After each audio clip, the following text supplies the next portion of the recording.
Hey everybody, welcome back to Book Time. If you don't know me already, my name is Leah Beth, and today I am here to walk you through my least favorite thriller murder mystery books to my most favorite 5-star reviewed book. So let's go. Coming in at the bottom of the list would be a book that I crammed into my last year's reading to try to make it to my 50 books mark, which was my goal for the year of 2023. And I tried to read this book that was supposed to be a play that was supposed to be very, very fast, and it ended up being straight crazy. And it is by Henry James, and it is Turn of the Screw. I gave this 2 stars.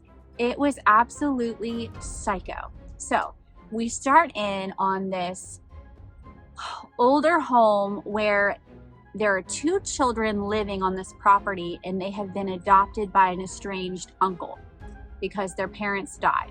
And when they get into this home, which is on the countryside, because he believed that it needed to be in the countryside so they could have kind of a slower living situation and get over their grief and all the different things they're going through, well, they can't keep a nanny there, and nobody knows why. And so in walks this nanny who truly falls in love with the children and really gives it her all despite the things that she's heard.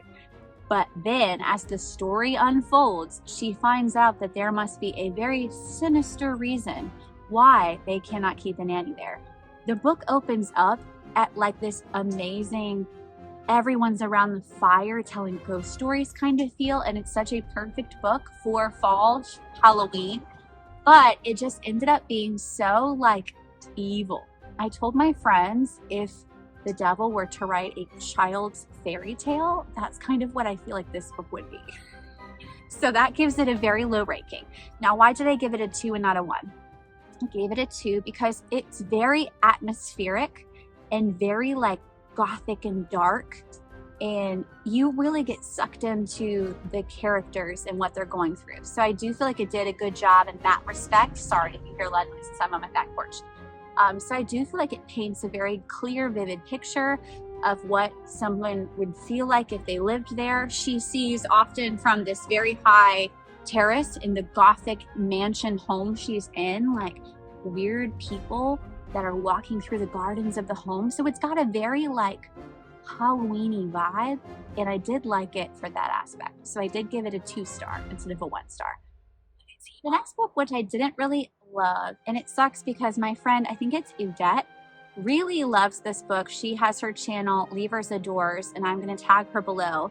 And I'm not saying that like my opinion is gospel. I think that everyone reads a book and they have a certain feeling attached to it, but I know she really loved this book. And a lot of people really love Geneva Rose, and I'm not knocking her in any way, because I will say this book was good, but she is more strongly suited to write a very good plot twist ending. In my opinion, Geneva Rose's books are very like slow and staggered. The endings are really good, but the overall book, if you could say like this is a 5-star book from beginning to end, I have just never had that as my experience. But my friend Yvette really loves it. But I read You Shouldn't Have Come Here by Geneva Rose, and I gave it a 3-star. I mean, in the ranking of least to worst, really the worst aren't horrible. Like, I didn't have a book that I absolutely despise, but I would say out of the ones that I'm choosing today, it would be my least favorite. And the reason just being is because the story was very lacking in character development for me. The main character was very random. So once a year, she chooses a place on a map that she would like to go for like a nice vacation for herself. And the main character spots this Airbnb advertisement, and she decides that she's going to go there. So she goes to this Airbnb, which is in the countryside, and lots of crazy things begin to unfold. There's a very quirky town and some weird townspeople, and it's almost like, have you ever read a book or watched a movie where you go into the town and the town is super creepy and you're like, something's up here? That's kind of the vibe that you get, but you don't really know what it is. But as the story unfolds, you start to realize the town isn't quite what it's presented as, and the people in the town aren't really who you think they are. And everybody is just wrong about the other person. Like, they have good opinions of everybody, but it's just wrong. And you start to see that something is strange occurring with the main character who is starting to fall for the Airbnb host. But you start to find that there's like holes in his story and reputation, and you're not sure why. And then the main character woman who is going there for this vacation finds out there's like a missing person who was never found, and she starts to kind of look into that more, and certain things are revealed and the book unfolds. The plot twists at the end were very 5-star worthy, I will say that. But 70% of the book, I kept telling my friend Megan, my best friend Megan, I'm like, I don't really think this book is good. I'm bored. But the last 30%, it was fabulous. Now I had another book like that, and it's coming up soon, that I felt the same way about. So 3-star Geneva Rose, you might love it. If you really like a slow-paced story and a very big finished ending, then you might like this book. All right, let's start into the 4 stars.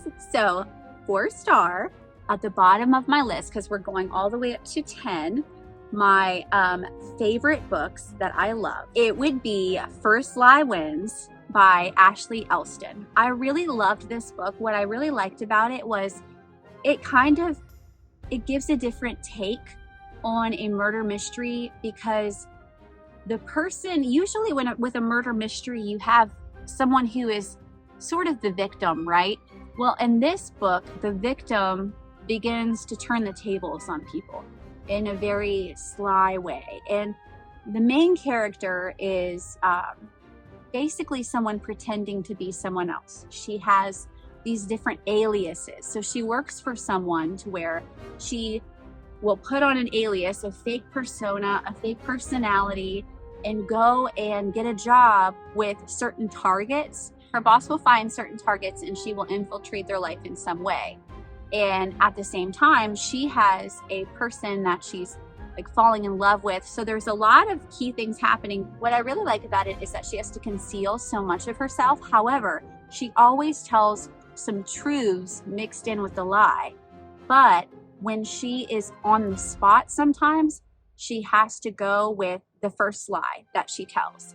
So sometimes she has to like just come up with it on the fly, and the first lie wins.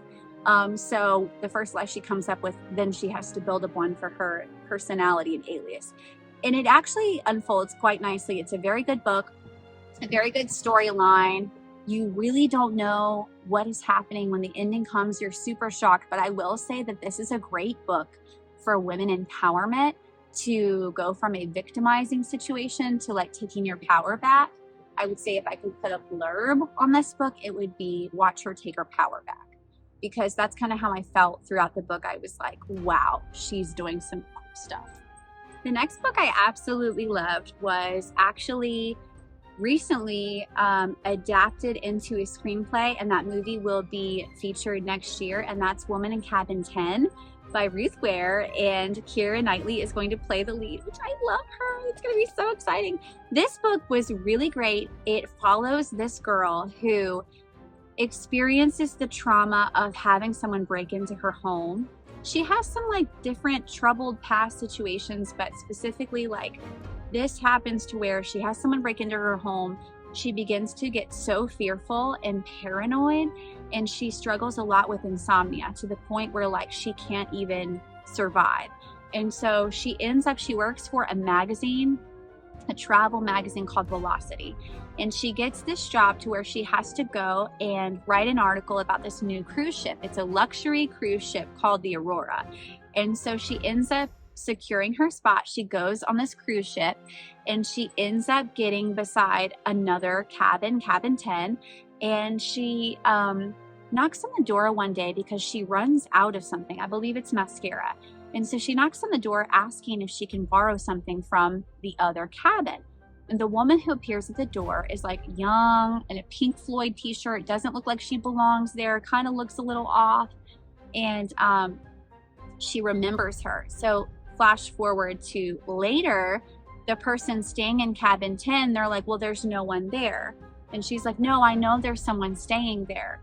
Well, something ends up happening to where she sees a murder. She wakes up in the middle of the night to screaming, and she believes the woman who she knows was in the cabin beside her is murder. And so she goes on this, it's definitely almost like a gaslighting situation, because everyone is telling, everyone around her is like, this person doesn't exist, who are you talking about, you're imagining the whole thing. And she stays true to what she saw. She's like, and then well, at first she second guesses herself somewhat, because she's struggling with insomnia in a major way, and she's also struggling with PTSD.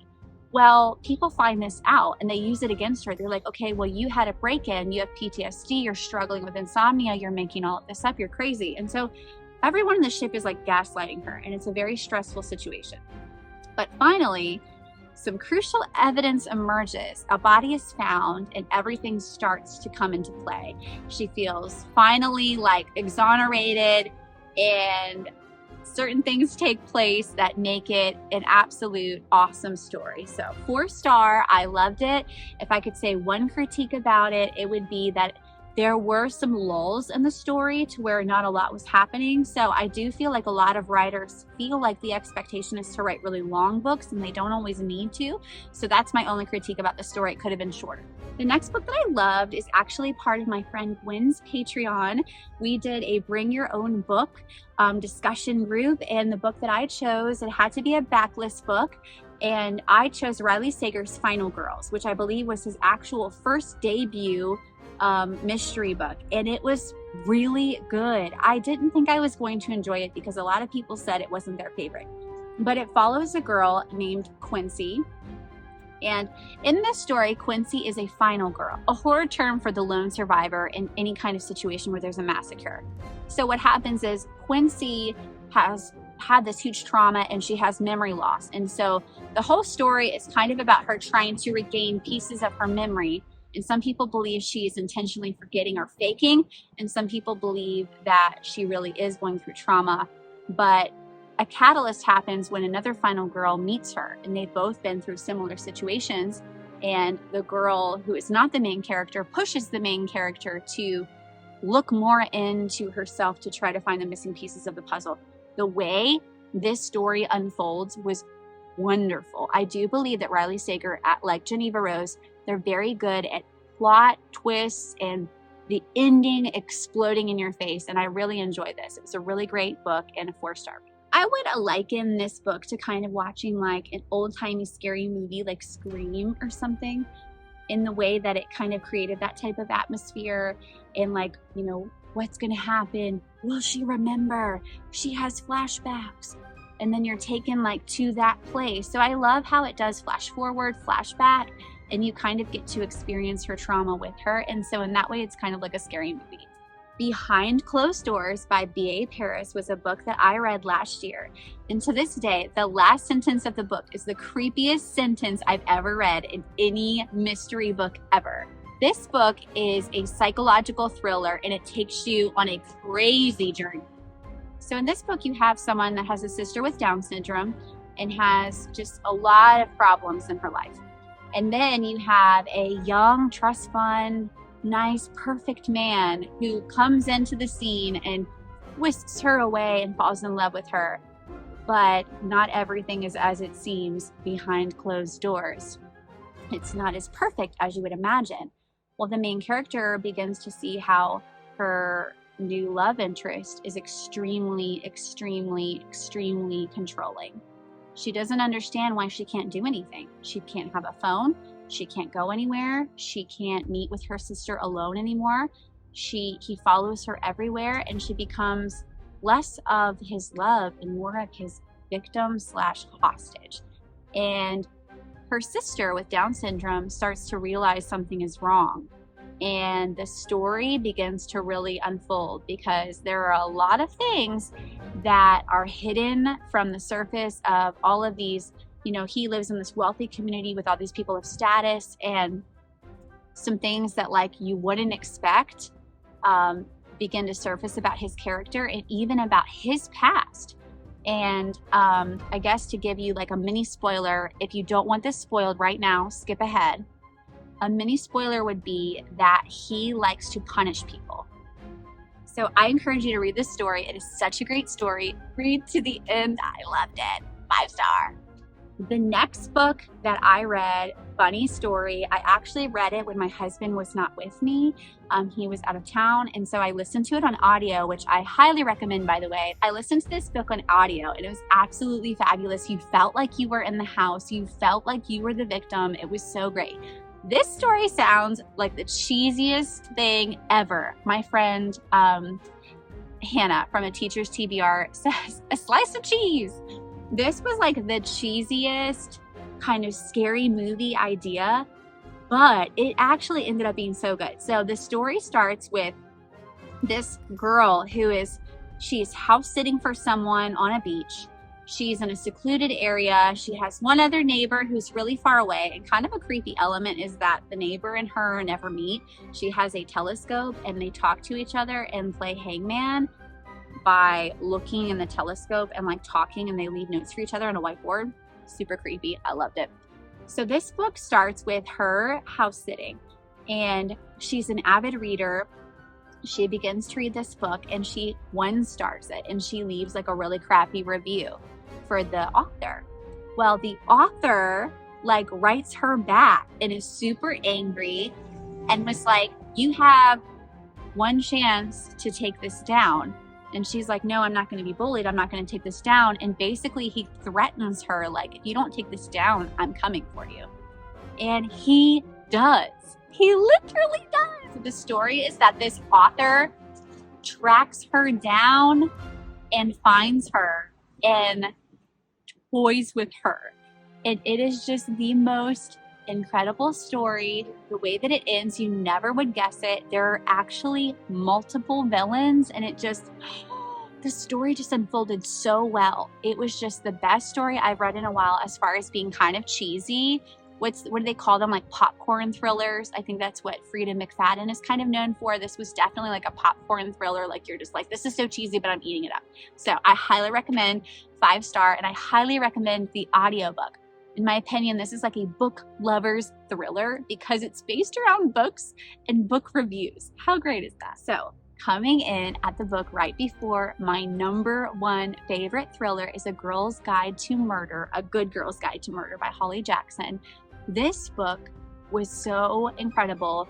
Highly recommend the audio. It's kind of like listening to real-time people talking on the phone. If you were in the room when someone was being like interviewed, investigated, stuff like that, it was really, really good. The book centers around a girl who, for her school project, I believe it's her senior project, she is going to pick up a cold case or a case that has been unsolved, and she is going to figure out what really happened. There is a big crime in her town involving a high school student that was accused of murdering another high school student, and the body is never found. And the only body that is found was the murderer's body that we don't know. Is he not? Who knows? But he committed suicide. So we don't really know why. And they say, oh, because he committed suicide, he was so guilty. He killed himself because he did do it. But she doesn't believe that. So she begins to investigate more, and she becomes great friends with the person who committed suicide, who was accused of the crime, his brother. And she begins to kind of, with his brother, investigate deeper into this story because there has to be something going on. Well, I will give you a spoiler. And if you don't want a spoiler, skip ahead. The spoiler is that this book actually has double murders, and you don't see it coming. You have no idea. So this book has so many great qualities. What I really love about it is that it's fast-paced, and you're not bored, not one time. I believe there wasn't a single lull in this book.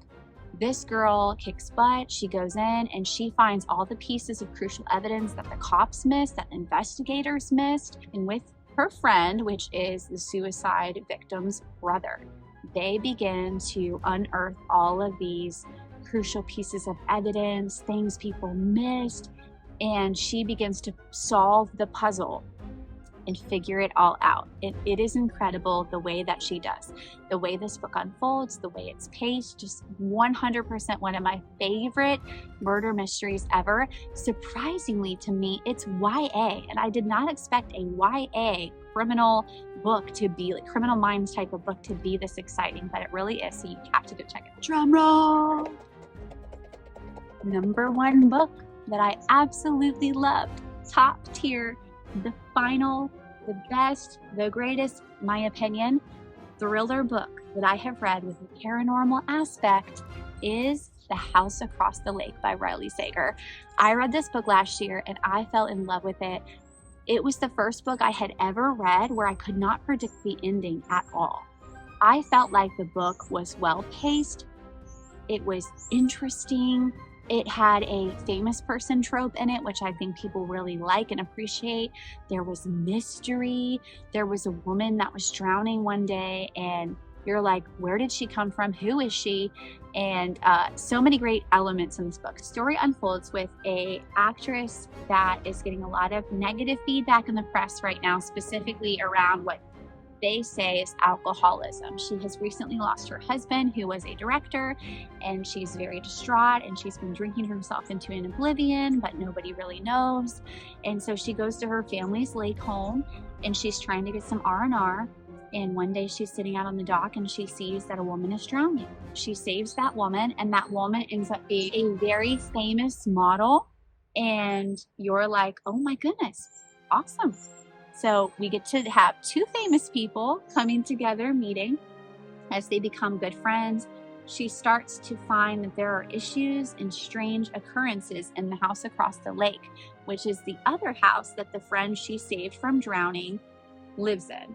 And there's a lot of domestic issues. There's a lot of marital issues. There's a lot of mystery. There's a lot of coming and going from the house. And where are people? What's going on? Where is she going? What is he doing? Why are they fighting? She often sits with her binoculars and watches them fight from one side of the lake. And one night in particular, she sees something that she can't unsee, and it follows her. And she begins to get paranoid / super interested in the outcome of what she saw. So she begins to contact the police and get them involved. They begin to investigate the house across the lake, and you would never in a million years imagine the ending. That's all I'm going to say. Definitely have to read till the end.